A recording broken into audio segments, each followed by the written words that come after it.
안녕하세요. 저는 광주 성정교회에서 교제하고 있는 이승환 형제입니다. 만나서 반갑습니다. 머리털 나고 보성은 처음입니다. 이렇게 만나 뵙게 돼서 너무 반갑고요. 보성이라는 게 보배로운 성읍 이런 의미를 가지고 있는 것 같더라고요. 맞나요? 그래서 우리 보성교회가 보배로운 성읍, 천국을 정말 사모하는 그런 마음으로 신앙생활 하고 계실 거란 생각이 듭니다. 맞죠? 그래서 그런 하늘에 또 보물을 쌓아두는 그런 멋진 이 교회가 됐으면 좋겠습니다. 같이 기도하고요. 함께 말씀을 나누도록 하겠습니다. 사랑과 은혜가 충만하신 하나님 아버지, 정말 감사합니다. 죄를 물마신 같이 하고 하나님과 원수되었던 저희 불쌍한 영혼들을 십자가의 피를 통하여 구원하여 주시고 또 천국의 소망을 가지고 살아갈 수 있도록 허락하여 주신 주님, 정말 감사합니다. 또 이 몸대교회 가운데 맡겨주시고 또 세상과 구별되어 주님의 크신 일에 동참할 수 있게 도와주셔서 감사합니다. 특별히 복음 전하는 일에 우리가 함께 할 수 있게 하심 감사드리었고, 우리를 통하여 정말 많은 영혼들 건지고 구원하는 일에 또 함께 해주심 감사드립니다. 우리가 그 일을 하는 데 있어서 만나는 많은 어려움과 고난도 있지만 그때마다 주님께서 주시는 힘과 위로를 통해서 능히 감당해낼 수 있도록 도와주시길 바랍니다. 전국적으로는 이번 주에 춘계 수양회도 진행될 예정입니다. 그곳에 참여하게 될 많은 영혼들, 그 수양회를 통하여 또 구원함에 이룰 수 있는 귀한 집회가 될 수 있게 도와주시옵고, 우리 보성교회에서 참여하시는 분들 가운데서도 새롭게 말씀 듣는 분들 구원함을 얻고, 또 기존 성도님들 참여하는 분들 가운데 아직 구원에 대한 확신이 없는 분들 또 확신할 수 있는 기회가 될 수 있도록 도와주시길 바랍니다. 또한 첫사랑을 회복할 수 있는 귀한 시간도 될 수 있도록 도와주시었고, 오가는 발걸음 가운데서도 안전하게 다녀올 수 있게 도와주시길 바랍니다. 이어지는 중집회 가운데서도 주님께서 많은 영혼들 참여케 도와주시었고, 말씀을 전하시는 목사님의 그 입술과 또 그 입술에 능력을 더해 주셔서 또 진리의 말씀이 온전히 전해지고 또 구원의 역사가 일어나는 귀한 집회가 될 수 있도록 도와주시길 바랍니다.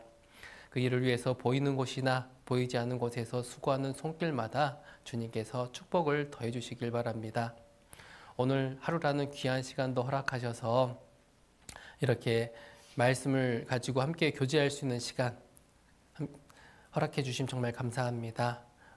여기 참여하신 모든 분들 그 마음 가운데 한 말씀이라도 심겨질 수 있게 도와주시옵고, 그 말씀이 삶 가운데 또 위로가 되고 살아 역사할 수 있도록 도와주시길 바랍니다.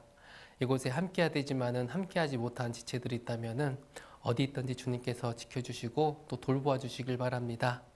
혹 우리 가운데 병중 가운데 계신 분들이 있으면 치료의 손길로 꼭 함께해 주셔서 건강 회복할 수 있도록 도와주시옵고, 옆에서 혹시나 간호하고 있는 우리 가족들이 있다면은 주님께서 간호하는 분들 낙심치 않도록 주님께서 도와주시길 바랍니다.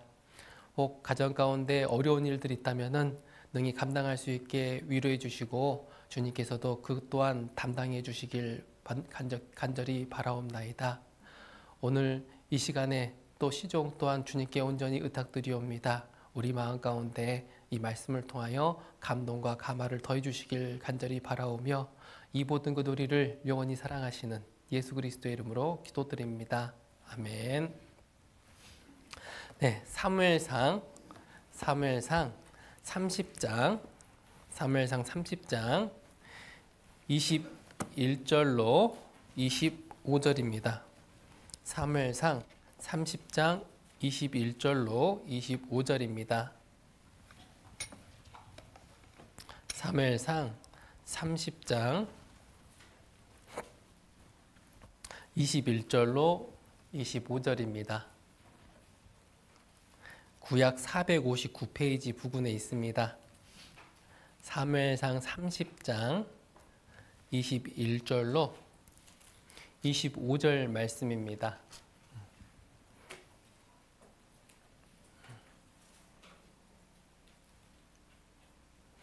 다 찾으셨으면 제가 먼저 읽도록 하겠습니다. 다윗이 이 왕에 피곤하여 능히 자기를 따르지 못함으로 부솔 시내에 머물게 한 200인에게 오매 그들이 다윗과 그와 함께한 백성을 영접하러 나온지라.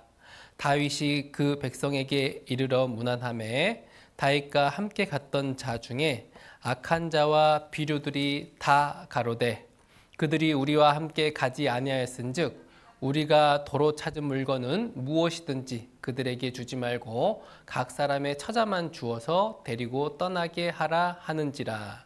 다윗이 가로되 나의 형제들아 여호와께서 우리를 보호하시고 우리를 치러 온 그 군대를 우리 손에 붙이셨은즉 그가 우리에게 주신 것을 너희가 이같이 못하리라. 24절 25절은 같이 읽겠습니다. 이 일에 누가 너희를 듣겠느냐. 전장에 내려갔던 자의 분깃이나 소유물 곁에 머물렀던 자의 분깃이 일반일지니 같이 분비할 것이니라 하고 그날부터 다윗이 이것으로 이스라엘의 율례와 규례를 삼았더니 오늘까지 이르니라. 꽃구경 좀 하셨어요? 여기 보성교회 오다 보니까 길가에 복숭아꽃도 핀 것 같고요, 그죠? 벚꽃도 여전히 펴가지고 이제 지고 있는 곳도 있고 그 연두색 이파리가 딱 올라오는 모습도 보이고요. 모두가 다 이렇게 아름답게 보여지는 또 새싹이 돋는 그런 봄이더라고요. 기회가 된다면은 바쁘게 사시는 가운데서도 그런 잠시 하나님이 만들어 주신 그 아름다운 것들을 좀 이렇게 들여다볼 수 있는 그런 여유도 잠깐 가질 수 있었으면 좋겠습니다. 다 하고 있는데 괜한 걱정 제가 한 건가요? 그렇게 해주시면 좋을 것 같습니다. 오늘은 같이 읽어보았던 이 본문의 말씀을 통해서 같이 교훈받아 볼 건데 이 본문의 말씀에 앞서 있었던 사건이 있었는데 그게 무엇이었냐면요. 다윗은 누구한테 쫓김을 당하고 있었죠? 사울에게 쫓김을 당하고 있었죠. 사울이 시기 질투하는 마음 가운데서 이 다윗을 죽이려 들려고 했습니다. 그 사울을 피해서 다윗이 도망을 다녔는데 도망을 다니다 어디까지 내려가게 되었냐? 블레셋 땅까지 들어가게 되었습니다. 이 블레셋 땅에 들어갔는데 가드왕 아기스란 사람이 가드왕 아기스가 이 다윗이 시글락이라는 지역에 머무를 수 있게 도움을 주게 돼요. 시글락에서 다윗과 함께한 사람들이 거기에 머무를 수가 있었는데 거기에 머물렀던 어느 날 이제 이 블레셋 사람과 이스라엘 사람과 전쟁을 치르게 된 거예요. 전쟁을 치르게 된 건데 그 전쟁에 다윗도 함께 참전하게 되었던 겁니다. 그런데 막 전쟁을 치르려고 하는데 이 블레셋 방백들이 이 다윗 사람들 보니까 이스라엘에 속했던 사람들이잖아요. 저들이 우리와 함께 전쟁을 저 이스라엘 백성들과 치르다가 잘못하면 얘네들이 우리 편이 아니라 남의 편에 설 수가 있는 거잖아요. 이스라엘 백성이었기 때문에. 그러니까 이렇게 됐다가 큰일 날 거 아니에요. 그러니까 이 다윗과 함께 한 이 사람들은 우리와 함께 전쟁에 나갈 수가 없다 하고 방백들이 염려하고 불평불만이 있어가지고 함께 전쟁에 참여하지 못하게 되었습니다.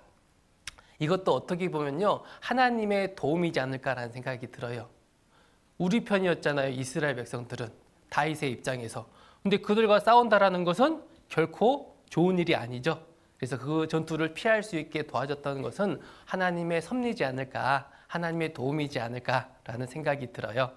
그래서 그들과 전쟁을 치르려고 했던 그 장소에서 그들이 거했던 장소 시글락으로 다시 이제 회군 돌아오게 됩니다. 돌아오는데 3일길이 걸렸던 거예요.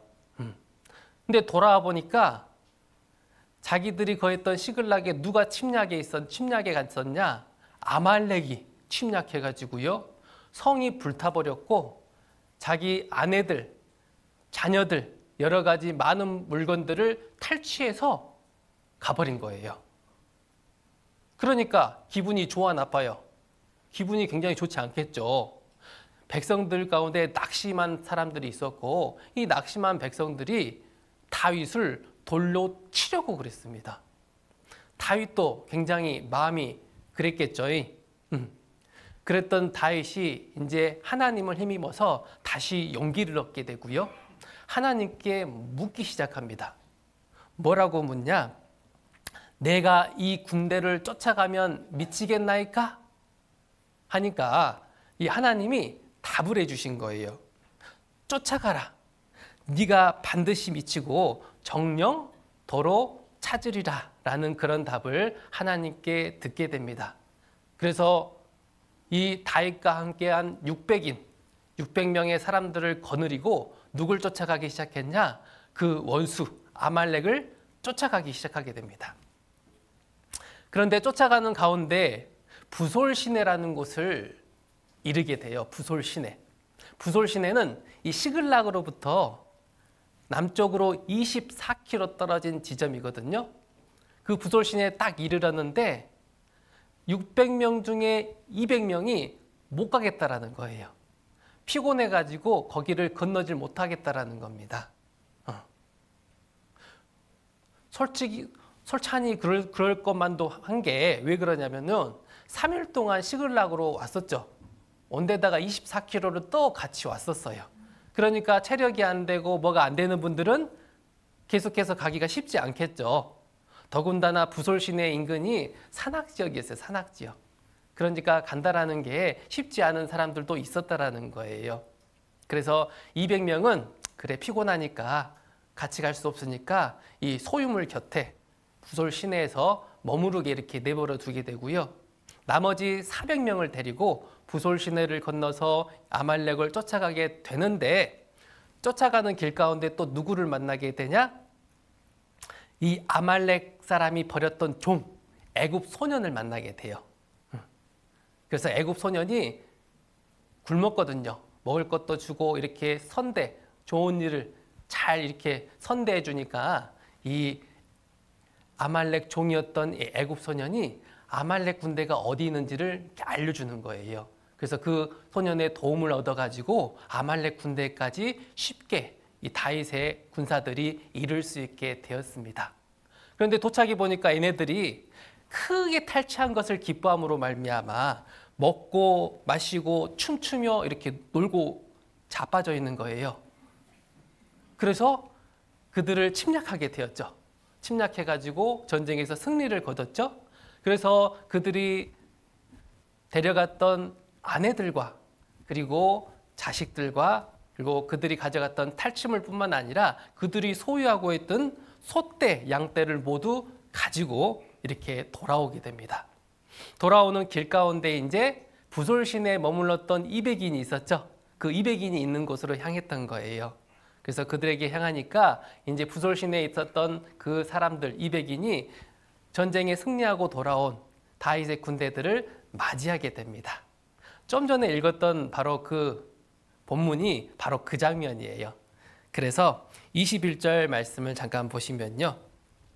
다윗이 이왕에 피곤하여 능히 자기를 따르지 못하므로 부솔 시내에 머물게 한 200인에게 오매 그들이 다윗과 그와 함께한 백성을 영접하러 나온지라 다윗이 그 백성에게 이르러 문안하매. 그죠? 승리하고 돌아온 그 사람들을 이렇게 문안하고 있죠. 이렇게 영접하고 있죠.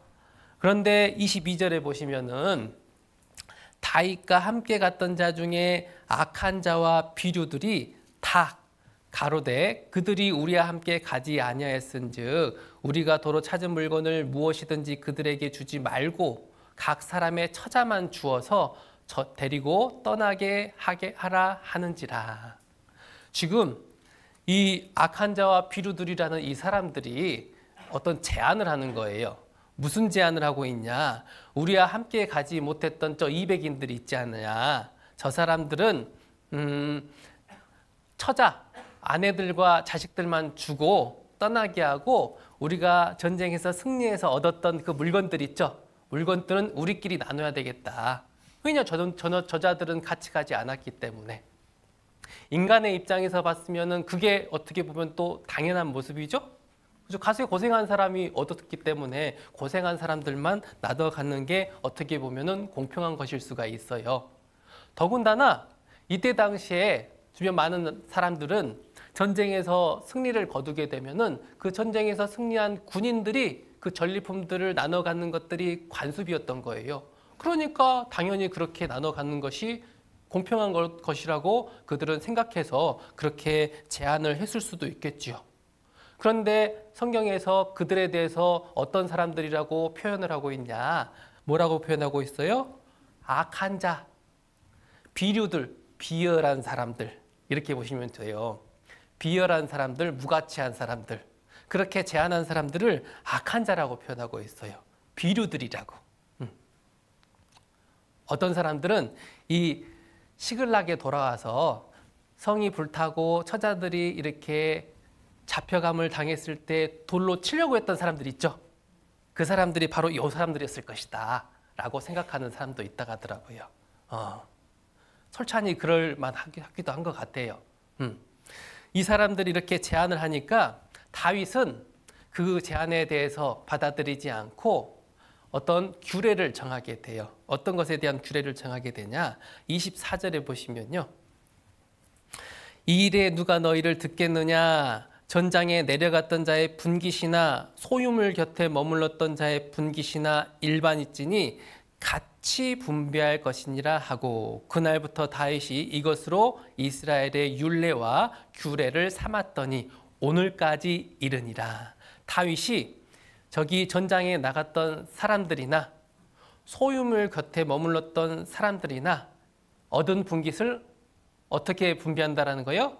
같이 분배할 것이니라. 같이 분배할 것을 규례로 삼았다라는 것입니다. 그런데 이 규례가 이때 처음 있었던 것은 아니었어요. 이 규례가 언제도 있었냐면요. 모세 때, 광야에서 모세가 이스라엘 백성들을 이끌고 다닐 때 그때도 여호와께서 명령해서 주셨던 규례 중에 하나가 있었는데 그게 뭐였냐? 민수기 31장 27절에 보시면은 그 얻은 물건을 반분하여 절반은 싸움에 나갔던 군인들에게 주고 그리고 절반은 회중에게 줘라. 전쟁에 나가지 않았던 이 회중에게 주라는 거예요. 미디안 사람들과 싸움에서 승리하고 얻은 전리품이 있었는데 그 전리품을 군인들에게 반 주고 나머지 회중에게 반을 주라고 이렇게 모세에게 명령을 내렸던 적이 있습니다. 다윗도 이렇게 같이 분배하는 이 규례를 삼았던 것이 하나님이 모세에게 했던 규례를 알았기 때문에 그렇게 했을 수도 있는 것이고요. 하지만 몰랐다 치더라도요. 그렇게 했다라는 이런 규례를 세울 수 있었던 것은 그 다윗이 어떻게 보면은 하나님의 마음을 닮았기 때문에 그렇기 때문에 이런 규례를 세울 수 있었지 않았을까라는 생각이 들어요. 여하튼 간에 다윗은 정말 하나님의 마음을 닮아서 하나님의 규례대로 했던지 하나님의 마음을 닮아서 이런 규례를 세울 수가 있었다라는 것입니다.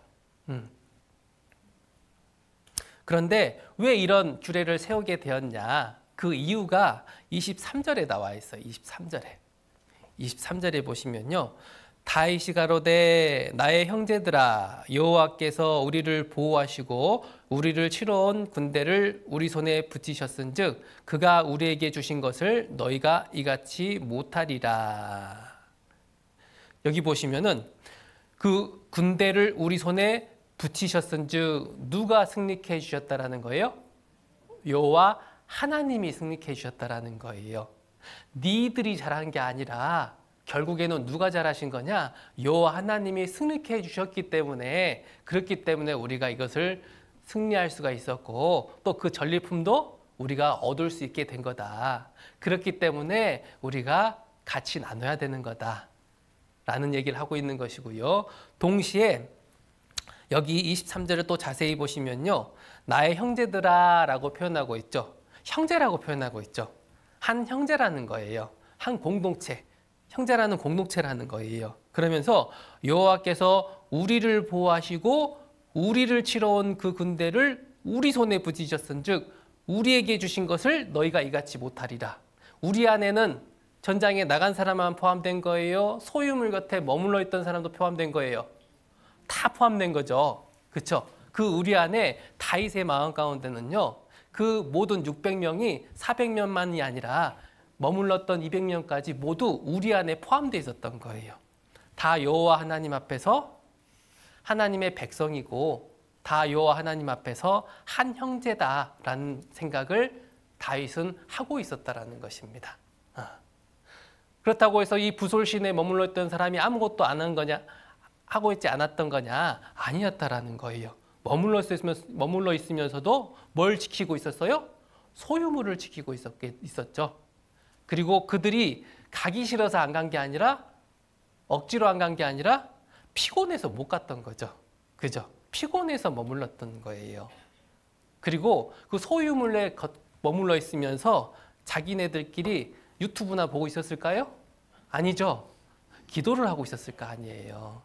전장에 나갔던 그들이 승리키를 간절히 구하면서 우리는 못 나가니까 그래도 저들이 나가서 승리하기를 간절히 아마 원하고 있었지 않았을까. 그래서 이 다윗은요. 이들 머물러 있던 사람들도 이렇게 하나님 앞에 백성이고 공동체 이런 형제라는 그런 마음을 갖고 있었기 때문에 그 승리에서 얻은 전리품을 같이 나누는 것이 당연하다라고 생각했다라는 것입니다. 결국 이 모습은 교회 안에서 우리가 어떻게 살아가야 되냐. 우리가 많이 가졌다 그래서 우리가 적게 가졌다 그래서 그걸 떠나서 우리가 서로 돕고 서로 나누고 서로 사랑하는 실천의 장이 돼야 되는 것이 어디냐. 바로 교회다라는 거예요. 왜냐하면 하나님 앞에서 같은 형제고 하나님 앞에서 같은 자매고 하나님 앞에서 가족이기 때문에 누가 좀 더 해서 얻은 것을 가지고 나눌 수도 있는 것이고 베풀 수도 있는 것이고 더 많은 가진 분들이 더 많이 베풀 수도 있다라는 거예요. 그런 나눔의 장이 돼야 되는 것이 바로 교회라는 것이에요. 그래서 제가 가족이라는 그 구성원을 통해서 생각을 해보니까 우리가 아버지가 돈을 벌어오면은 아버지만 써요? 아니죠. 다 같이 쓰죠. 그죠? 가족들이 돈 벌어온 건 아니잖아요. 힘쓴 건 아니잖아요. 가족이기 때문에. 어머니가 음식을 딱 만들어요. 어머니가 만든 음식을 어머니가 만들었으니까 어머니가 혼자 다 먹어야 돼요? 아니잖아요. 같이 나눠야 될 거 아니에요. 이게 가족이라는 개념으로 생각해 보니까 충분히 그럴 수 있겠구나라는 생각이 들더라고요. 우리가 한 가족, 한 아버지를 섬기는 형제 자매님들이기 때문에 우리가 얻는 것들이 있다라면은 같이 나눌 수 있으면 같이 나누는 것이 그것이 당연한 것이겠구나라는 생각을 하게 되었습니다. 그래서 우리가 교회 안에 있으면서요, 우리가 또 얻은 것이 있다라면요, 자꾸 나누세요. 요번에 생각지도 않은 보너스가 생겼어요. 또 대접해서요, 자꾸 나누기도 하고요. 내가 원치 않은 돈이 자꾸 생겨요. 그러면 자꾸 나누라는 거예요. 그런 것들이 있을 때마다. 그러면서 우리가 더욱더 가족이라는 그런 끈끈함이 우리 가운데 있을 수 있겠구나라는 것을 우리가 생각해 보게 되었어요. 여기 소유물 곁에 있었던 이 사람들은 그 분깃을 나눠 가졌을 때 정말 감사했겠죠. 그죠? 정말 감사하면서 더 그들과 함께 해보려고 마음들이 더 모아졌을 거라는 생각이 들어요. 우리가 이런 모습의 교회들의 모습이 있을 때 더욱더 하나 되고 더욱더 교회가 더 사랑이 넘치는 그런 교회가 되지 않을까라는 것을 생각해 보게 됩니다. 근데 오늘은 그런 교훈보다도 더 우리가 생각해 볼 게 무엇이냐면요. 이 모습을 통해서 하나님이 우리에게 상급을 허락하실 때 또 어떠한 모습으로 상급을 허락하시는지를 이 모습을 통해서 교훈을 받아보려고 그래요. 보시면은 같이 분배했다 그랬죠. 전장에 직접적으로 참여했던 사람들이 있는가 하면요. 참여하지 못했지만 간접적으로 뒤에서 있었던 분들이 있었어요. 그런데 상을 같이 분배해주고 있는 우리가 모습을 볼 수가 있죠. 이런 것처럼 우리가 어떤 전도 집회를 한다라고 예를 들어 볼게요. 전도 집회를 할 때 우리가 한 영혼을 인도해가지고 말씀을 듣고 구원함을 받게 되었어요. 그러면은 실제로 그 영혼을 인도한 분도 있겠죠. 그 인도한 분은 당연히 상을 얻는 게 당연한 거죠. 그런데 옆에서 이렇게 모시고 온 분을 옆에서 딱 도와주신 분들이 있겠죠. 요번에 우리 구역에서 누구 한 명 모시고 왔대. 아, 옆에서 도와줘야 되겠다고 자꾸 옆에서 도와주신 분들이 있어요. 도와주신 분도 상을 같이 나누는 게 당연하겠죠. 그렇죠? 그런데 그 옆에서 돕지 못했던 분도 있어요.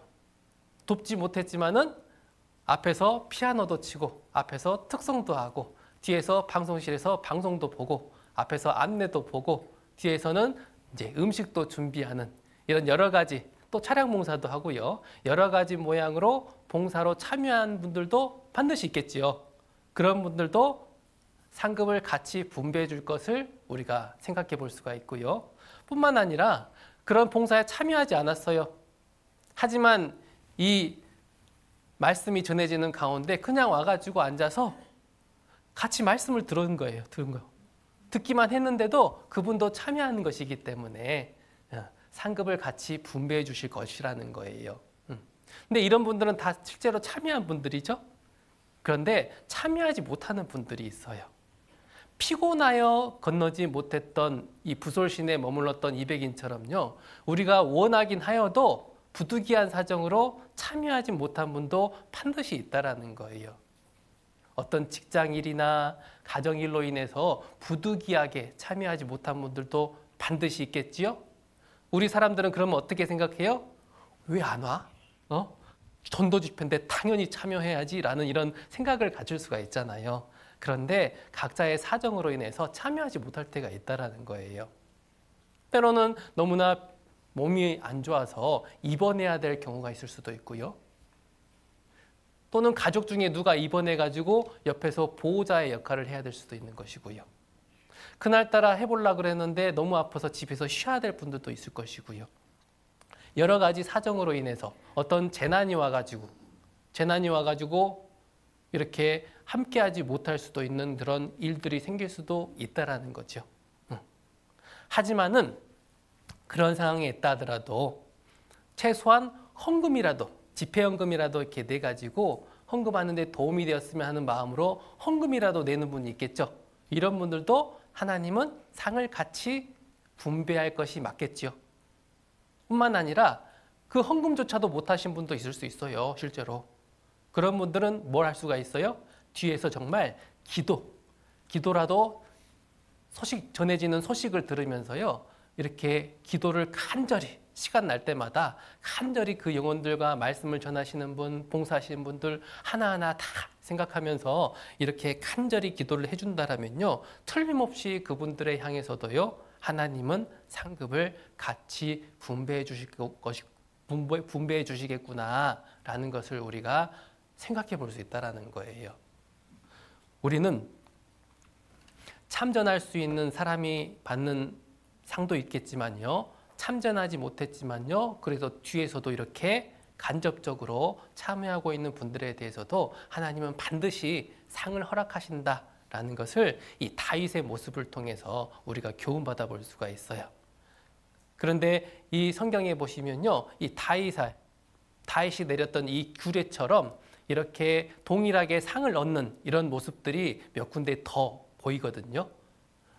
한번 찾아보도록 하겠습니다. 마태복음 10장입니다. 마태복음 10장입니다.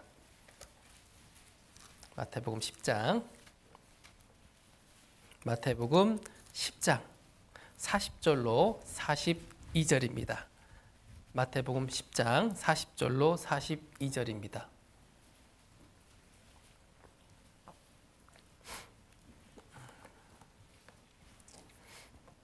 마태복음 10장 40절로 42절 말씀 같이 읽겠습니다. 너희를 영접하는 자는 나를 영접하는 것이요 나를 영접하는 자는 나 보내신 이를 영접하는 것이니라. 선지자의 이름으로 선지자를 영접하는 자는 선지자의 상을 받을 것이요 의인의 이름으로 의인을 영접하는 자는 의인의 상을 받을 것이요 또 누구든지 제자의 이름으로 이 소자 중 하나에게 냉수 한 그릇이라도 주는 자는 내가 진실로 너희에게 이르노니 그 사람이 결탄코 상을 잃지 아니하리라 하시니라. 너희를 영접하는 자는 이 너희를 영접한다라는 게 예수님과 함께 복음을 전하는 제자들을 얘기하고 있습니다. 전도자들을 얘기하고 있어요. 이 복음을 전하는 전도자들, 전도자를 영접하는 자는 나를 영접한다 그랬죠. 예수님을 영접하는 것이고요. 예수님을 영접한 그 사람은 예수님을 보낸 하나님을 영접하는 것이죠. 여기는 결국 영접을 계속해서 얘기하고 있죠. 그러니까 너희가 어떤 전도자가 말씀을 전하러 왔다, 말씀을 전하고 있다, 그 사람을 대접하는 것은 그 사람이 잘 전할 수 있도록 물신양면으로 대접해 주는 것도 대접이기는 하겠지만은 그것보다 더 중요한 게 뭐냐? 그 전해지는 말씀을 통해서 누구를 영접해야 된다? 예수님을 영접하는 것이 더 중요한 거고, 그 예수님을 영접하는 것이 그 전도자를 정말 후하게 대접해 주는 거다라는 것을 말씀해 주고 계십니다. 그래서 40절은 결국 그 전해지는 복음의 말씀을 듣고 예수님을 영접하여 구원함을 얻는, 영생을 얻는 그것이 진정으로 전도자에 대한 대접이다. 구원받는 문제에 대해서 얘기를 하고 있어요. 영접에 대해서 얘기하고 있죠. 그 영접해서 구원받은 사람이 이제 41절에 보시면요. 선지자의 이름으로 선지자를 영접하는 자는 선지자의 상을 받을 것이요. 의인의 이름으로 의인을 영접하는 자는 의인의 상을 받을 것이요. 선지자 이름으로 선지자를 영접한다라는 게, 아, 이 사람이 선지자구나라고 알았어요. 선지자인 줄 알고 그 선지자를 영접한다라는 것은 선지자의 하는 일에 동참하는 것을 얘기하고 있어요. 그 일에 그 선지자를 도와주는 것을 얘기하는 거예요. 의인의 이름으로 의인을 영접하는 자, 아, 의인이구나, 이 사람이 의인이니까 이 의인의 일에 동참해야 되겠다, 도와줘야 되겠다라고 이렇게 돕고 동참하는 것을 얘기하고 있어요. 왜냐하면 뒤에 뭐가 연결돼 있어요? 상에 대해서 얘기하고 있잖아요. 상은 항상 일에 연결돼 있습니다. 그러니까 선지자의 일에 내가 동참하면은 선지자와 동일한 상을 분배받을 것이고, 의인의 일에 동참하게 되면은 그 의인의 상을 같이 분배받을 것을 우리에게 교훈해주고 있는 말씀입니다.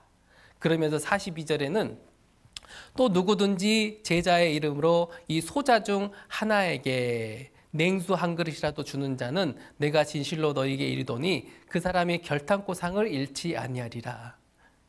또 누구든지, 모든 사람이 다 포함된 거죠. 제자의 이름으로, 아, 하나님의 제자, 그리스도인인 줄 알고 냉수 딱 한 그릇이라도 이렇게 대접해 주면은 상이 된다라는 것을, 이 작은 모습 하나라도 상이 된다라는 것을 우리에게 교훈해 주고 있어요. 그러니까 이렇게 저한테 이렇게 냉수 한 그릇이라도 이렇게 대접을 해 주신 분이 계실 것 같은데 상 받으세요? 상 받으신다라는 거예요. 결국 이 41절 말씀에서 말씀드리고 싶은 것은 결국 그 선지자의 일에 동참하게 되면은 동일한 상을 같이 분배받을 것이다라는 것을 얘기하고 있습니다. 그렇다면요, 이렇게 전도 집회나 이런 일들이 있을 때 앞에서 말씀을 전하시는 분들이 계시죠, 그죠? 그 말씀을 전하시는 분들이 어떻게 보면은 사람의 입장에서는 더 대단한 일을 하는 것처럼 보일 수가 있죠. 또 그 사람이 더 대단해 보일 수도 있겠지만요. 그 일에 내가 어떠한 모습이라든 직접적이로든 간접적이로든 같이 동참을 한다면은 그 동일한 상을 분배받을 것이니까 걱정하지 말라는 거예요. 그래서 무엇보다도 이 앞에서 말씀 전하는 분을 돕는 일 중에 가장 중요한 일 중에 하나가 뭐냐면요. 솔직히 맛있는 음식 막 대접해가지고 건강하게 생활할 수 있게 해가지고 막 하는 것도 중요한데, 그것도 중요한데요. 편안하게 생활할 수 있게 도와준 것도 중요한 건데 무엇보다도 기도를 많이 해주셔야 돼요. 기도를 많이 해주셔야 돼요. 우리 고린도후서 1장입니다. 고린도후서 1장. 고린도후서 1장입니다.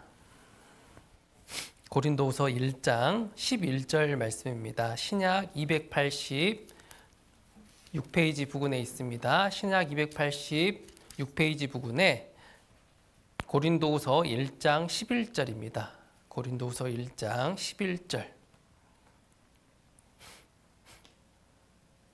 같이 읽겠습니다. 너희도 우리를 위하여 간구함으로 도우라. 이는 우리가 많은 사람의 기도로 얻은 은사를 인하여 많은 사람도 우리를 위하여 감사하게 하려 함이라. 너희도 이 고린도 성도들한테 우리를 위하여 이 사도 바울과 디모데 이들이 우리를 위하여 간구함으로 도와달래요. 왜 도와달라 그랬냐? 이는 우리가 많은 사람의 기도로 얻은 은사가 있는데 그 인사를 받아가지고 많은 사람도 우리를 위하여 우리를 통해서 감사하게 하려고 그러니까 기도를 해달라는 거예요. 실제로 이들이 간절히 이 앞에서 전도하는 바울과 디모데를 위해서 기도해 주잖아요. 그러면은 하나님이 그 기도로 많은 기도로 은사를 그들에게 내려주게 되고요. 그 은사를 내려주게 되니까 복음이 전해질 때마다 구원받는 역사가 잘 일어날 수 있게 역사해 주시겠죠. 그러면 교회가 자꾸 세워지고 또 교회가 세워지고 나서 또 그들을 통해서 교회가 든든히 서가는 역사가 그들을 통해서 이루어지겠죠. 그러면 그것을 보고 있는 기도했던 사람들은 어떻게 돼요? 그들을 통해서 감사를 하게 되겠죠. 감사와 찬양. 우리의 기도대로 저들을 통해서 구원받는 역사가, 교회가 세워지는 역사가 일어났구나. 정말 하나님께 감사하는 그 마음이 생길 수밖에 없다라는 거예요. 이런 것처럼 집회가 있거나 이런 수양회가 있다고 예를 들어보면요. 앞에서 말씀을 전하시는 강사님들이 반드시 있어요. 그 강사님들을 위해서 기도를 해주세요. 기도를 많이 해주세요. 그럼 기도로 인해서 얻은 하나님이 주신 은사를 통해서 이 입술을 통해서 말씀이 전해지는데 어떤 일이 발생하게 되냐? 이 말씀이 그 사람들의 마음을 붙잡는 그런 역사가 일어날 수 있다는 거예요. 그 말씀에 붙잡히는 역사가 일어나면서 그들의 마음 가운데 복음이 심겨지고 하나님이 역사에서 구원함을 받는 그런 일들이 생겨날 수가 있다. 여러분 신앙생활하면서 가장 기쁘고 감사할 때가 언제예요? 구원받는 사람, 그죠? 영혼이 탄생했을 때, 탄생했다라고 정말 생명이 있는 모습을 보이게 되면요, 너무나 기뻐요. 육신적으로도 마찬가지죠. 요즘은 자녀를 잘 안 낳으려 그러는데 실제로 자녀를 딱 낳아보니까요, 저는 안 울 줄 알았거든요. 근데 생명이 딱 탄생된 그 모습을 딱 보니까요, 눈물이 나더라고요. 너무나 감사하고. 그런 것처럼 우리 영혼이 탄생하는 거 정말 기쁜 거잖아요. 그걸 위해서 우리가 지금 신앙생활을 하고 있는 것이고, 그래서 그런 역사가 나타난다. 그걸 위해서는요, 앞에서 말씀을 전하시는 이 강사님을 위해서 정말 간절히 기도해 주는 것이 너무나 중요하다라는 거예요. 그러면 여러분들에게 감사만 선물해 주는 것이 아니라 이 앞에서 전해주는 그 일을 하는 사람의 상급과 같이 상급을 여러분들에게 배분해 줄 것이 분명하다라는 것입니다. 우리는 그로 인해서 많은 상급을 또 얻을 수가 있다라는 거예요. 그리고 때로는 이 교회 가운데 보시면요, 잠깐 누가복음 좋게 볼게요. 누가복음 보시면요,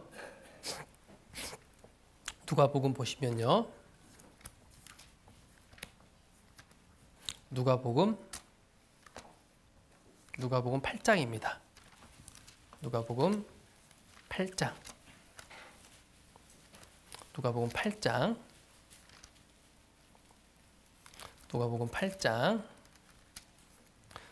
8장 1절로 3절입니다. 누가복음 8장 1절로 3절입니다. 누가복음 8장 1절로 3절 말씀. 이것도 같이 읽겠습니다.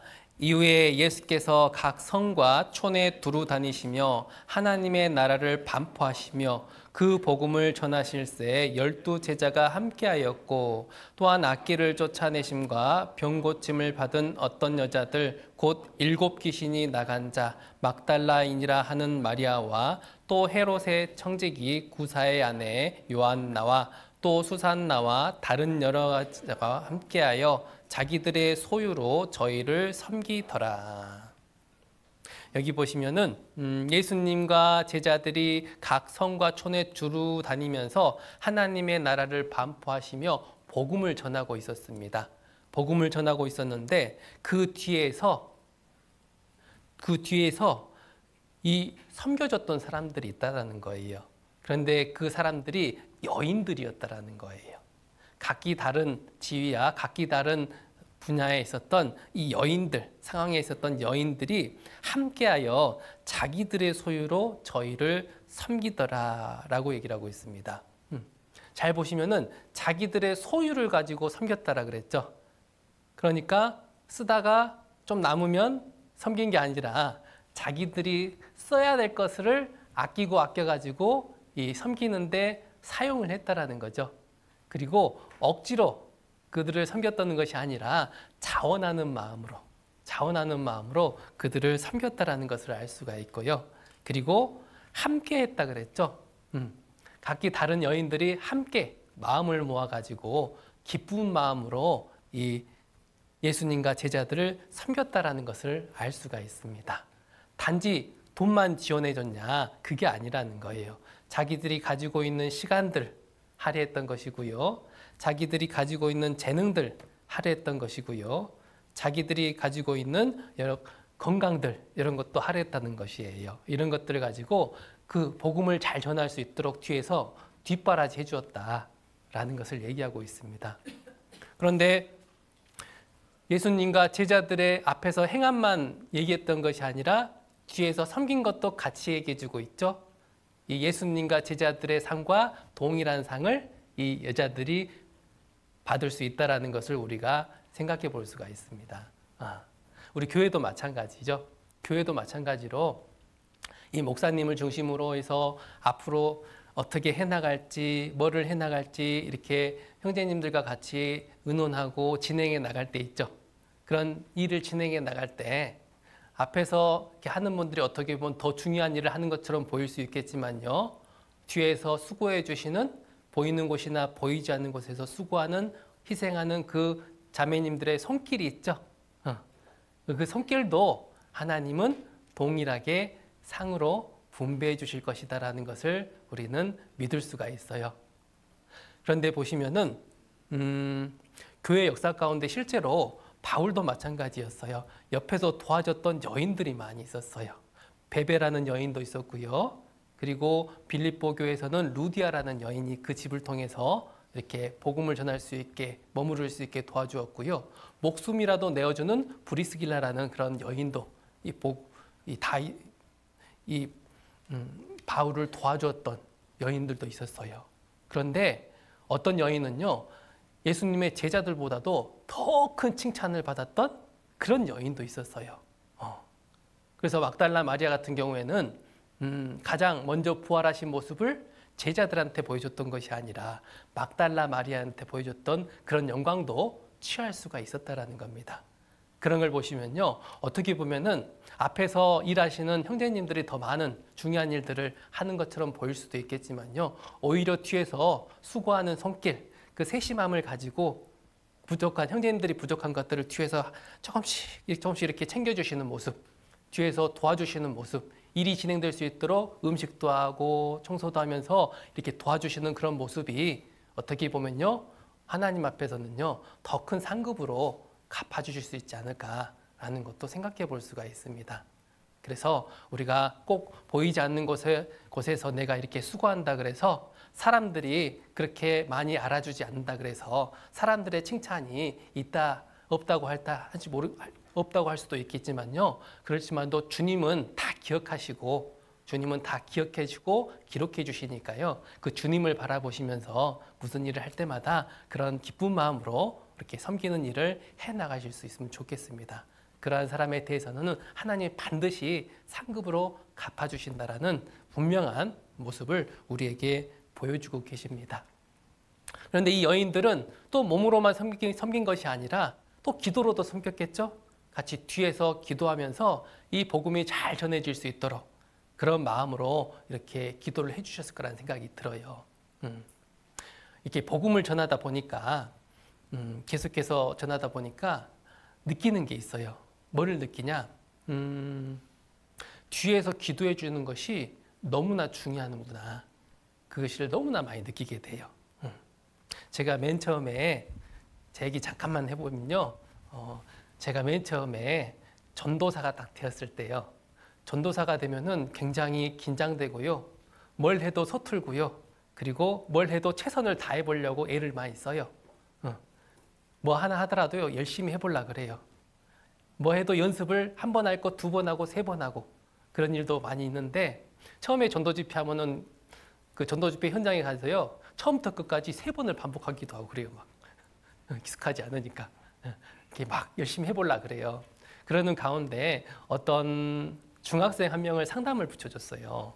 상담을 붙여줬는데 중학생이니까 쉽게 좀 설명해 줘야 될 거 아니에요. 복음을 설명해 주더라도 그렇죠. 그래서 최대한 어떻게 하면 쉽게 설명해 줄까 싶어가지고 고민하고 이렇게 하면서 이 준비해가지고 상담을 해 나가는데 얘가 말씀을 듣는데 구원함을 못 받는 거예요. 에이, 조금만 더 해보면 될 수 있겠지 하면서 나름대로 에이, 중학생 정도야 라는 이런 생각으로 이렇게 가서 이렇게 상담을 하는데 구원을 안 받는 거예요.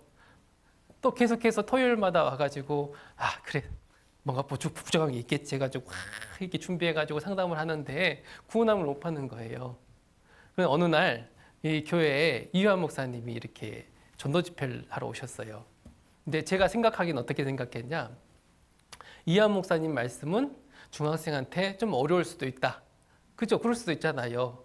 그렇게 생각을 하고 있었는데 복음 듣는 날 딱 이유한 목사님 말씀을 딱 듣자마자요. 상담도 안 했는데 자기 구원 받았대요. 저한테 그러는 거예요. 내가 그동안 한 건 뭐지? 이런 생각도 들었었는데 그때 딱 느낀 게 뭐냐면은 성령님이 역사해 주셔야 이게 구원이라는 게 되는 거냐. 내 지혜의 말로 되는 게 아니는구나. 내 말의 능력이 내 지혜의 말의 능력이 있는 게 아니라 하나님의 성령님의 능력이 있어야만이 그 가운데 확신이 생기고 구원함을 얻게 되는구나 라는 것을 많이 느끼게 돼요.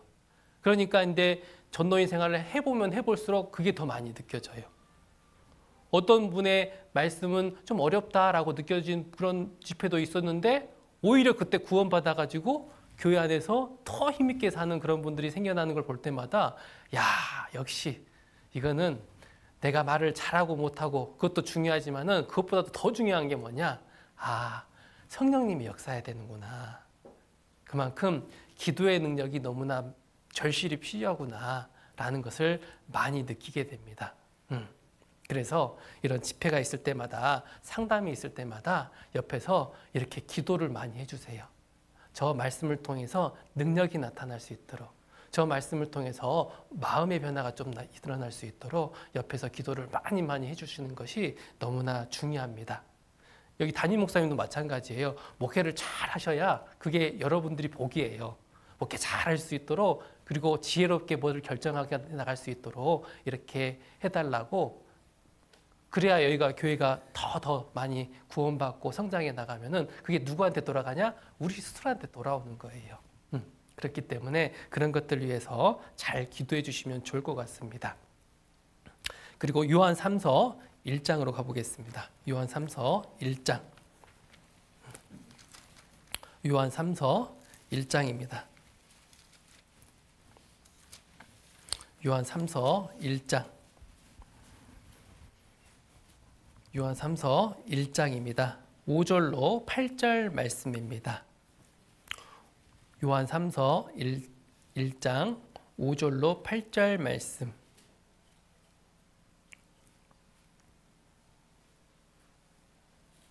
제가 읽겠습니다. 사랑하는 자여, 네가 무엇이든지 형제 곧 나그네 된 자들에게 행한 것이 신실한 일이니 저희가 교회 앞에서 너의 사랑을 증거하였느니라. 내가 하나님께 합당하게 저희를 전송하면 가리로다. 이는 저희가 주의 이름을 위하여 나가서 이방인에게 아무것도 받지 아니함이라. 이러므로 우리가 이 같은 자들을 영접하는 것이 마땅하니 이는 우리로 진리를 위하여 함께 수고하는 자가 되게 하려 함이니라. 지금 요한이 사랑하는 자여 가이오에게 개인 편지를 보냈던 거예요. 가이오에게 배는데 가이오야 네가 무엇이든지 형제 곧 나그네된 자들에게 행하는 것이 신실한 일이다. 잘한 일이라는 거예요. 근데 여기 형제 곧 나그네된 자들은 누구를 가리키고 있냐면요. 여기 요한도 포함되어 있고요. 바울, 베드로, 빌립 같은 이런 순회 교사들이 있었던 거예요.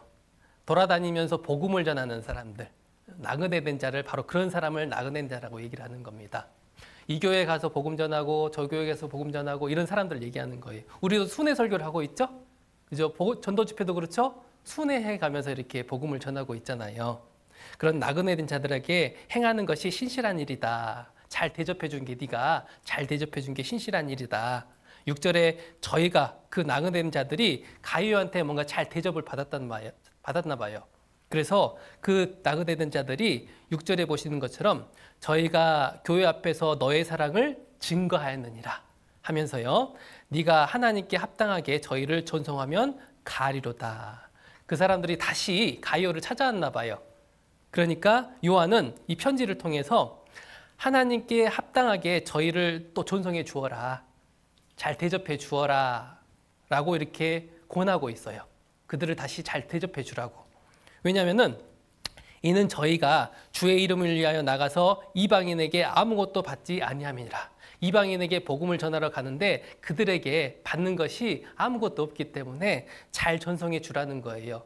그런데 이 잘 전송하라는 것은 빠이빠이 잘 가 하고 잘 전송하라는 게 아니라 그들에게 필요한 음식도 잘 이렇게 챙겨주고 필요한 여비도 있다라면은 네가 좀 잘 챙겨줬으면 좋겠다. 왜냐하면은 이방인에게 아무것도 받는 것이 없기 때문에 그렇다. 그걸 얘기하고 있는 거예요. 그러면서 8절 말씀에 이러므로 우리가 이 같은 자들을 영접하는 것이 마땅한 거다. 그리고 이는 우리로 진리를 위하여 함께 수고하는 자가 되게 하려 함이니라. 그것이 뭐냐? 진리를 위해서 함께 수고하는 것이기 때문에 마땅히 하나님이 뭘 주신다라는 거예요? 그 나그네된 그에게 허락한 복음 전하는 사람에게 허락한 상과 동일한 상을 허락해 주신다라는 겁니다. 그러니까 너희가 그것을 잘 대접해 주라는 거예요. 우리가 전도 집회 하면은 다른 교회에서 오시는 분들 계시죠? 그런 분들 잘 대접해 주세요. 잘 대접해 주시는 게 그게 누구한테 돌아가냐? 그것이 우리한테 다시 돌아오게 돼요. 여기 오셔가지고 말씀 전하시면은 그분 굉장히 어색하시겠죠? 그죠? 어색한 분들 앞에서 이렇게 말씀을 전하니까 마음이 조금 긴장되기도 하고 그러실 거 아니에요. 그럴 때 뒤에서 잘 대접해 주시고 인사 나눠주시고 이렇게 손잡아 주시고 해주시면은 너무나 마음이 편해지기 때문에 그 편한 마음 가운데 말씀이 더 잘 전하실 수 있겠죠. 그리고 반응도 잘 해주셔야 돼요. 반응. 이렇게 질문하면 답도 딱 해주면은 신나가지고 말씀을 전해 주실 거예요. 그러면 그게 누구한테 또 돌아가냐? 여기에 돌아가는 거예요. 그러면 말씀 전하시는 분, 새롭게 오신 분들이 그 말씀을 듣고 마음이 붙잡히는 그런 역사가 일어나고 더 크게 구원의 역사가 일어날 수 있기 때문에요. 이렇게 잘 대접해 주세요. 그렇게 해주시면은 모든 유익이 우리에게 다시 돌아오는 거다. 라는 것을 말씀드리고 싶습니다. 저도 이렇게 앞에서 지금 말씀 전해드리고 있는데 잘 들으시는 것 같아서 너무나 신이 나요. 저도 너무나 신이 나요. 이런 것들이. 너무나 감사하고요. 또 우리가 고린도전서 3장을 보도록 하겠습니다. 고린도전서 3장 8절입니다. 고린도전서 3장 8절입니다. 고린도전서 3장 8절 말씀 신약 265페이지 부근에 있습니다. 고린도전서 3장 8절 말씀입니다. 같이 읽겠습니다. 심는 이와 물 주는 이가 일반이나 각각 자기의 일하는 대로 자기의 상을 받으리라. 여기 보시는 것처럼 심는 이와 물 주는 이, 심는 이는 누구였냐? 바울이 심었다라고 그랬고요. 물 주는 이는 아볼로가 물을 주었다 그랬어요. 이 고린도 교회에는 보시면요, 당파가 있었어요. 나는 바울파, 나는 아볼로에 속한 아볼로파. 사람을 따라서 이런 당파를 지어가지고 시기와 분쟁이 있었다라는 것입니다. 그러니까 사람을 쫓아가면은 이렇게 시기와 분쟁이 있다라는 걸 보여주고 있죠. 우리는 사람에게 속한 게 아니라 그리스도께 속한 거죠. 그죠? 모든 우리 성도님들은 어떤 사람에게 속한 게 아니라 그리스도에게 속했다라는 거예요. 이런 나는 바울파, 나는 아볼로파 이렇게 당파가 되니까 시기와 분쟁이 있었는데 바울이 그런 고린도 교회 사람들에게 이 바울이나 아볼로는 아무것도 아니다. 단지 너희를 믿게 한 사역자일 뿐이다. 나는 심었고 바울은 심었고 아볼로는 물을 주었으되 아무것도 아니라는 거예요. 그것 또한 심고 물 주는 것도 우리가 잘해서 그런 게 아니라 주님이 주신 은혜로 그렇게 한 것이다. 그리고 오직 자라나게 하는 것은 하나님뿐이라는 말씀처럼요. 그들이 구원받고 성장해가는 모든 것들은 결국 우리가 잘해서 그런 게 아니라 하나님이 그렇게 하신 것이다. 하지만 뭐는 있다? 심는 이나 물 주는 이가 일반이나 하면서요. 심는 이와 물 주는 이가 일반이나 각각 자기의 일한 대로 자기의 상을 받으리라라는 것처럼 심는 것도 상 받을 일이고 물 주는 것도 일반으로 상 받는 일이다라는 것을 먼저 얘기하고 있어요. 심는 것도 그러니까 상이 되고 물 주는 것도 상이 된대요. 그러니까 이 교회 가운데 보시면은 심는 것을 참 잘하는 분들이 있어요. 그렇죠? 먼저 이 고린도 교회, 고린도 지역에 진출해가지고 복음을 먼저 전했던 사람이 바울이죠. 바울이 먼저 복음을 전해가지고 그 복음을 심게 됐죠. 그래서 교회가 탄생하게 되었습니다. 나중에 아볼로가 뒤이어서 고린도 교회에 들어가지고 잘 가르쳐가지고요. 또 복음 전해가지고 구원받은 사람도 있었을 것이고 교회가 잘 성장할 수 있게 수고를 했을 거예요. 그런 것처럼 교회 안에 보시면은 전도를 잘 하시는 분들이 있어요. 복음을 잘 전하시는 분들이 있어요. 전도를 잘 하시는 분들도 있죠. 그런데 전도를 해가지고 구원을 받아가지고 딱 왔어요. 구원을 받아가지고 왔는데 그 구원받은 사람이 잘 붙어가지고 성장할 수 있도록 잘 또 도와주는 분들이 있어요. 그렇죠? 잘 도와주는 분들이 있어요. 그런 분들도 있는가 하면요. 어떤 분들은 이 교회 안에 잘 머물러 있다가 잠깐 떨어지신 분들이 있죠. 떨어지신 분들을 교회 안으로 잘 이끄는 분들이 있어요. 그런 분들이 있고요. 또 교회 안에 열심히 이제 신앙생활을 하고 있고 하긴 하는데 더 열심을 품고 잘할 수 있도록 잘 북돋아주는 분들이 있어요. 그런 분들이 또 있고요. 그리고 어떤 분들은 이 어린 자녀들 그리고 중고등부 학생들 이런 자녀들이나 학생들을 잘 교제해줘 가지고요. 구원받게 해주고 올바로 딱 생활할 수 있게 잘 도와주실 수 있는 그런 분들이 있다라는 거예요. 그런데 심는 이나 물 주는 이나 일반이라 그랬죠. 모두가 다 상이 된다라는 거예요.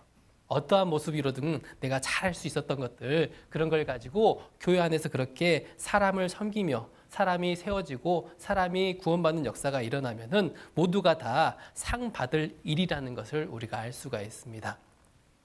예수님께서 제자를 부를 때 베드로와 안드레를 부를 때는요. 그들이 그물을 던지는 것을 보시고 제자로 불러들였죠. 그렇죠? 그런데 요한과 야고보는 뭘 하고 있었어요? 그물을 깁고 있는 가운데서 제자로 부른 거잖아요. 그러니까 베드로와 안드레는 그물 던져서 건지는 것, 전도를 잘하는 거예요. 물고기를 건지는 거, 영혼을 건지는 걸 잘하는 거예요. 그런데 건지기만 잘해서 문제가 안 되죠? 다 되는 게 아니죠? 그물을 잘 깁어야 잡은 물고기가 빠져나가지 않게 탁 단도리를 할 수 있을 거 아니에요. 이 요한과 야고보가 그걸 잘했던 거예요, 보니까. 그러니까 둘 다 필요했던 거예요. 둘 다 필요하니까 얘네들도 부르고 그물 던지는 사람도 부르고 그물 깁는 사람도 잘 불러가지고 이렇게 제자를 삼았는데 중요한 것은 누가복음 5장에 가보시면요. 이 베드로와 안드레와 야고보와 요한이 어떤 사람들이라 그랬냐? 동업자라고 돼 있어, 동업자. 그러니까 하나님은 각자 사용하는 게 아니라 어떻게 한다? 그들을 불러다가 동업해가지고 협력해가지고 더 큰 하나님의 역사가 일어나기를 원하고 계신다는 걸 알 수가 있어요. 그렇다면은 우리가 더 큰 상급을 얻기 위해서는 어떻게 해야 되냐? 물 주는 이나 심는 이와 물 주는 이가 일반이긴 하지만은 어떻게 해야 된다? 협력해야 된다. 협력해야 된다는 것을 우리에게 알려주고 있습니다. 던지는 자나 깁는 자나 협력을 해야 된다. 건지는 자나 세우는 자나 협력했을 때 더 큰 상을 얻을 수가 있고 그들에게 더 큰 상급이 같이 분배될 수 있구나라는 것을 생각해 볼 수가 있습니다. 우리 성도들을 머리는 그리스도고 우리 교회는 몸이죠. 그리고 우리 성도님들은 각 몸의 지체라고 얘기하고 있잖아요. 근데 지체를 따로따로 자기 마음대로 개인 플레이를 요구하고 있는 게 아니라 하나님은 서로 돕고 보완하고 상호 협력하는 그런 모습을 지체를 통해서 몸을 통해서 이렇게 비유로 말씀해 주셨잖아요. 우리가 몸 하나만 잘 보세요. 내가 어떤 손의 역할을 하고 있는지 어떨지 모르겠고 입의 역할을 하고 있는지 어떤지 눈의 역할, 귀의 역할 어떤 역할을 하는지 모르겠지만요. 우리 몸을 잘 살펴보고 묵상해 보면은 우리가 어떠한 모습으로 하나님 앞에서 살아가야 될지가 딱 나오는 거예요. 협력이 돼야만이 그래야만이 하고 싶은 일을 머리가 하고 싶은 일을 해 나가잖아요. 그죠? 우리 주님은 복음을 전하고 싶어요. 복음을 전하고 싶은데 이들이 상호 협력해야만이 복음이 전해질 수가 있으니까 우리가 그 일에 상호 협력해서 일을 하기를 원하고 계시고 그로 인해서 더 많은 것들을 상급으로 베풀어 주기를 원하고 계신다. 우리가 물 하나만 먹더라도요. 여기서 물 하나 먹으려 하는데 왼손이 막아버려요. 그럼 먹을 수가 없는 거잖아요. 그죠? 몸은 안에서 먹고 싶은데 입이 딱 막아버려요. 그럼 먹을 수가 없는 거잖아요. 아무리 먹고 싶어도 손이 안 주면 먹을 수가 없는 거예요. 그죠? 우리 몸만 보더라도요. 쉽게 우리가 이해할 수가 있어요. 하나님은 각 지체의 놀이를 하나씩 하나씩 개인 플레이가 아니라 절절하게 상호 협력하는 가운데서 이렇게 하나가 돼가지고 복음을 전하는 일을 하는 길을 원하고 계시고 그로 인해서 더 많은 혜택을 나누어 주고 싶겠구나. 상급을 나누어 주길 원하구나 라는 것을 우리가 생각해 볼 수가 있습니다. 그래서 우리는 모두가 일이 된다는 거예요. 상이 된다라는 거예요. 심는 것도 그렇고 물 주는 것도 반드시 상이 된다라는 것입니다.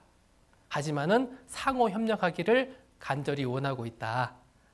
그런 일이 더욱더 큰 상급으로 이어지게 돼 있다라는 것을 함께 생각해 볼 수가 있습니다. 그런데 또 하나 생각해 볼 게 무엇이냐면요. 여기 고린도전서 3장 8절에 보시면은 심는 이와 물 주는 이가 일반이나 그랬죠. 둘 다 상 받을 일이지만요. 그래도 각각 자기의 일하는 대로 자기의 상을 받으리라 그랬잖아요. 차별성이 있다라는 거예요. 차별성. 상을 받는 일이긴 하지만은 심는 것도 상 받을 일이고 그리고 물 주는 것도 상 받을 일이 있지만은 그 주어지는 상에는 차별성이 또 부여되어 있다라는 것을 우리가 확인해 볼 수가 있어요.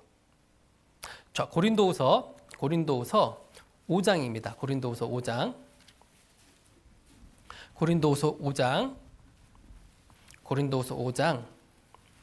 10절입니다. 고린도후서 5장 10절 말씀. 고린도후서 5장 10절 말씀입니다. 같이 읽겠습니다. 이는 우리가 다 반드시 그리스도의 심판대 앞에 드러나 각각 선악간에 그 몸으로 행한 것을 따라 받으려 함이라. 이 10절 말씀의 시작이 이는 이유를 밝히고 있어요. 뭐에 대한 이유를 밝히고 있냐? 9절에 대한 이유를 밝히고 있어요. 9절의 말씀에 보시면요. 그런즉 우리는 거하든지 떠나든지 주를 기쁘시게 하는 자 되기를 힘쓰노라 그랬잖아요. 우리는 거하든지 떠나든지 주를 기쁘시게 하는 자 되기를 위해서 힘쓰고 있다. 왜 그런 줄 아느냐? 심판이 있기 때문에. 어떤 심판? 그리스도의 심판이 있기 때문에 그런 거다. 그러면서 10절에 이는 우리가 다 반드시 그랬죠. 다 반드시 그랬죠. 모든 성도가 예외가 없다라는 거예요. 그리스도의 심판대 앞에 드러나 이 그리스도의 심판대, 이 심판대는 베마 심판대라 그래요. 베마 심판대가 뭐냐? 옛날에 로마 시대에 이 올림픽 경기에 가보시면요. 이 규칙대로 잘 뛰었던 선수들에 대해서 시상을 하는 자리가 뭐였냐? 베마 심판대였어요. 그런 것처럼 이 그리스도의 심판대도 그 심판대와 같이 우리에게 상을 주시기 위한 이 그리스도의 심판대라는 거예요. 그 심판대 앞에 드러난대요. 다 드러난대요. 어떤 게 드러나냐? 각각 선악간에 그 몸으로 행한 것을 따라 받으려 함이 아니라 뭐가 다 드러나냐? 그 살아가면서 각각은 단체상이 아니라 개인상이라는 개인상. 개인상이고 선악간에 그 몸으로 행한 것을 따라 받으려 함이라. 선악간에 그 몸으로 행한 것. 백보자 심판은 선악의 기준이 뭐예요? 죄가 있냐 없냐죠. 그렇죠? 근데 그리스도의 심판대 앞에서 선악의 기준은 무엇이냐면요. 하나님의 뜻대로 행했냐 안 행했냐. 하나님의 영광이 되었냐 자기 영광이 되었냐. 이런 하나님의 방법대로 했냐 자기 방법대로 했냐. 이런 기준이 있겠죠. 그런 기준대로 선악간에 그 몸으로 행한 것을 따라 받는다. 마음으로 행한 것이 아니라 마음과 함께 몸으로 행한 것을 따라 받은 거라는 겁니다. 저는 마음으로요. 벌써 전 세계 사람들 다 복음 전했어요. 마음으로는. 세계는 나의 교구예요. 마음으로는 다 할 수가 있죠. 그게 아니라 마음도 필요 없다라는 게 아니라 그 올바른 마음 가운데 그 몸으로 행한 것을 따라 받게 해주신다라는 거예요. 그러니까 차별성이 있다라는 거죠. 각각 차별성이 있다라는 거예요. 그런데 다행인 거는 이 심판대가 그리스도의 심판대, 주님이 주신다라는 거예요. 예수님께서 약속하셨죠? 이 요한계시록 22장 12절에 보라 내가 속히 오리니 내가 줄 상이 내게 있어 각 사람에게 그의 일한 대로 갚아주리라 그랬잖아요. 여기도 각각이에요. 각 사람에게 그의 일한 대로 갚아주리라. 누가 갚아주냐? 내가 그리스도 예수님이 갚아주신다라는 거예요. 사람은 그 사람에 대해서 속속들이 알 수가 없고요. 그리고 때로는 오해할 때가 있고요. 평가가 잘못될 때도 굉장히 많이 있습니다.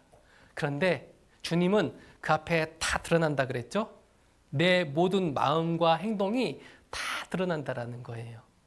그래서 내가 했던 것이 누구에게는 오해받을 일도 있었을 것이고 억울할 때도 있을 것이고 정말 내가 칭찬받을 일인데 저 사람이 칭찬받을 수도 있고 세상에는 그런 일이 있을 수가 있죠. 하지만은 하나님 앞에서는 다 그게 드러난다니까 참 다행이에요.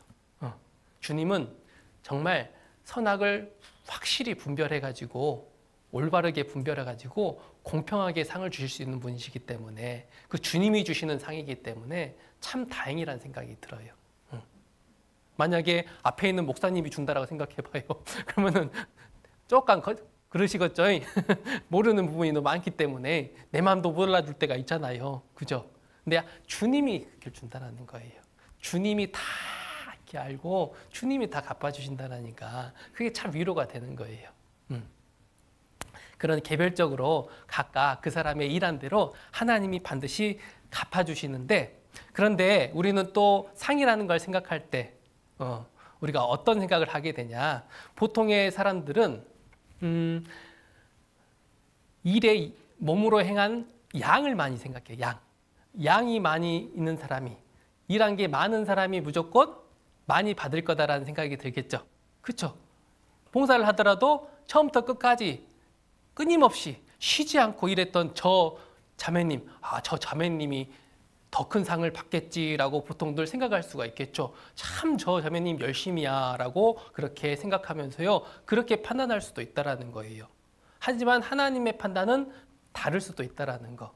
왜냐하면은 하나님은 일의 양도 중요하지만은 하나님의 일에 참여한 양도 중요하지만요. 마음도 보시고 질도 보신다라는 거예요. 그 질을 또 보신다라는 거예요. 자, 마가복음 12장입니다. 마가복음 12장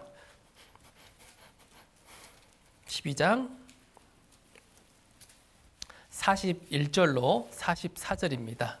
마가복음 12장 41절로 44절입니다. 마가복음 12장 41절로 44절입니다. 제가 읽겠습니다. 예수께서 연보계를 대하여 앉으사 무리의 연보계에 돈 넣는 것을 보실세 여러 부자는 많이 넣는데 한 가난한 과부는 와서 2렙돈 곧 한 고드란트를 넣는지라. 예수께서 제자들을 불러다가 이르시되 내가 진실로 너희에게 이르노니 이 가난한 과부는 연보계에 넣는 모든 사람보다 많이 넣었도다. 44절 같이 읽겠습니다. 저희는 다 그 풍족한 중에서 넣었거니와 이 과부는 그 구차한 중에서 자기 모든 소유 곧 생활비 전부를 넣었느니라 하셨더라. 예수님께서 연보계에 돈을 넣는 모습을 보고 있었습니다. 근데 여러 부자는 많이 넣었어요. 그런데 한 가난한 과부는 2렙돈, 한 고드란트, 지금의 돈으로 따져보면요 1,000몇백 원 정도 하는 그런 돈이라는 거예요.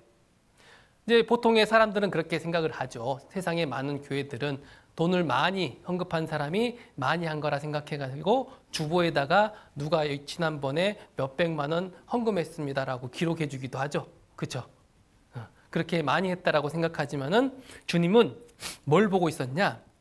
그 마음을 보고 그 질을 보고 있었다라는 거예요. 그러면서 평가하기를 내가 진실로 너희에게 이르노니 이 가난한 과부는 연보계에 넣는 모든 사람보다 많이 넣었다 하면서 그 이유를 설명하고 있는데 저희는 다 그 풍족한 중에서 넣었거니와 이 과부는 그 구차한 중에서 자기 모든 소유 곧 생활비 전부를 넣었느니라. 마음의 크기가 달랐다라는 거예요. 그 금액의 질이 달랐다라는 거예요. 양은 달랐지 모르겠지만은 질 자체가 달랐다라는 것입니다. 우리도 마찬가지예요. 우리도 마찬가지로 어떤 주님의 일을 할 때 주님을 위해서 하는 것이 아니라 아니면은 사람들을 의식해가지고 체면 때문에 우리가 수고할 때도 있는 것이고요. 어떤 그 일로 인해서 자기가 칭찬받고 자기 영광을 위해서 그게 좋기 때문에 그렇기 때문에 일을 하는 경우가 있을 수도 있는 것이고요. 어떤 때는 자기만이 아는 어떤 자기의 유익이 있는 거예요. 이걸 함으로 말미암아 내가 얻는 유익이 있기 때문에 그렇기 때문에 이렇게 그런 일들에 열심을 품고 하는 분들도 반드시 있다라는 것. 그것보다도 마음이 더 중요하다라는 것입니다. 정말 주님을 사랑하는 마음, 영혼을 사랑하는 마음, 형제자매님들을 사랑하는 마음, 그런 마음 가운데 하는 것이 하나님 앞에 더 귀한 것이고 합당한 모습이다라는 것을 우리가 이 가난한 과부를 통해서도 우리가 볼 수가 있어요. 어떤 분들은 체력이 넘쳐날 수가 있죠. 저희는 넘치는 체력 가운데 봉사를 하였거니와 이 여인은 부족한 체력을 다 쏟았느니라. 다르지요. 다른 거죠. 어떤 사람은 그 많은 시간 가운데서 그 일부를 드렸지만은 어떤 사람은 있는 시간 다 쏟아서 봉사에 참여하는 분도 있을 수 있을 거 아니에요. 다르죠. 질이 다를 수가 있는 거죠. 우리는 그럴 수 있겠죠. 봉사하다 말고 가면은 왜 봉사하다 말고 저리 가? 이렇게 판단할 수도 있지 모르겠지만은 하나님의 입장에서는 그 없는 시간 가운데 빼가지고 어떻게든 와가지고 이렇게 봉사에 참여하고 간 모습을 아시거든요. 수요 말씀 하나도 마찬가지예요. 수요 말씀 와가지고요. 맨 처음에 기도로 딱 시작해 와가지고 끝나는 시간까지 말씀을 잘 듣다가 돌아가시는 분이 있는가 하면요. 느지막하게 와가지고요. 헐레벌떡 뛰어가지고 앉아가지고 기도하고 말씀을 듣는 분들이 있어요. 그러면은 보통의 우리 사람의 입장에서는 어때요? 처음부터 끝까지 말씀 잘 듣는 분이 잘 들었다 생각하고요. 뒤에서 헐레벌떡 나중에 와가지고 뒤에 마지막 부분 한 10분, 20분만 들었어요. 그런데 다음에 오니까 또 그래. 다음에 또 그래요. 아유, 저 형제님은 맨날 저런 습관으로 신앙생활 하면 되겠어? 라고 이렇게 생각할 수가 있는 거잖아요. 그런데 그 속을 딱 들여다보니까 어찌할 수 없는 상황이었던 거예요. 그런데 마음은 뭐였던 거예요? 내가 마지막 10분이라도 좋으니까 들어야 되겠다. 10분이라도 좋으니까 말씀 주세요. 하는 그런 마음으로 왔다는 거예요. 그런데 처음부터 끝까지 계시는 분들 가운데 그런 분들도 있죠. 듣고는 있는데 마음이 어디 있어요? 제주도에 갔다가 유럽에 갔다가 저기 아시아로 남미로 갔다가 돌아오는 분들도 있죠. 그러면은 누가 더 하나님이 기쁘시게 여기실 것 같아요? 상은 나중에 와서 그런 간절한 마음으로 들은 사람에게 더 허락한다라는 거예요. 우리가 그러니까 주님 앞에서 어떠한 마음으로 우리가 하나님의 일에 동참을 하는지 그게 너무나 중요하겠다라는 것을 생각해 보게 됩니다. 사람 봐서가 아니라 정말 하나님 앞에서 그런 올바른 마음으로 우리가 어떤 말씀이든 간에 교제든 간에 봉사든 간에 집회든 간에 그런 마음으로 하는 게 낫지 않을까. 그런 마음이 없이 그냥 하다 보면요, 고생은 고생대로고 상이 안 될 수도 있다라는 거예요. 우리가 전도 집회 오신 분들한테 그렇게 권하지요. 어떤 연유로 여기에 오셨는지 모르겠지만은 이왕에 왔으니까 마음 좀 열고 들으시라고 이렇게 말씀드리잖아요. 우리 성도님들한테도 그러고 싶어요. 이왕에 집회해야 되고 이왕에 봉사해야 된다면 거기에 와가지고 봉사를 시작했다라 하면은 이왕이면 어떻게 하면 좋아요? 좋은 마음으로, 기쁜 마음으로 이왕 했으면 좋겠다라고 권하고 싶어요. 청소할 때도 마찬가지로 청소하러 딱 왔는데 몇 명 안 왔어요. 저기들은 왜 안 온다냐? 혼자 하면 힘들어 죽겠는데 이러지 말고 이왕에 왔으니까 하면서 기쁨 가운데 하면은 상금이 될 거 아니에요. 그래서 우리가 주변보다는 주님 바라보면서 주님이 어떻게 생각하는지를 더 바라보면서 그렇게 신앙생활 한다면요, 나중에 주님 앞에 갔을 때 내가 이런 상급도 받는다고 하고 놀랄 일이 반드시 있을 거예요. 그래서 그런 정말 합당한 모습으로 우리가 어떠한 일이든 간에 그렇게 임할 수가 있었으면 좋겠습니다. 어떤 분들은요, 정말 봉사하고 싶은데, 정말 하고 싶은데, 집회 나오고 싶은데, 교제 나오고 싶은데, 봉사하고 싶은데요, 몸이 안 따라줘서 못하는 분들도 많아요. 어떻게 보면 우리가 이 건강을 주시고 주님의 일을 할 수 있고 내 두 발로 이렇게 말씀 들으러 올 수 있다는 것도요, 하나님이 진짜 은혜로 주신 것이다라고 생각하시면 좋을 것 같습니다. 우리를 가장 부러워하는 한 사람이 있어요. 누가 가장 부러워하냐? 예수님 옆에 달린 강도. 그 강도는 주님을 위해 살고 싶은 마음은 있었지만요, 기회가 없었어요. 얼마 그 고마웠겠어요. 죽기 바로 직전에 구원받았는데 나 좀 살아봤으면 했는데 못 살은 거예요. 우리는 그런 기회를 얻으신 거잖아요.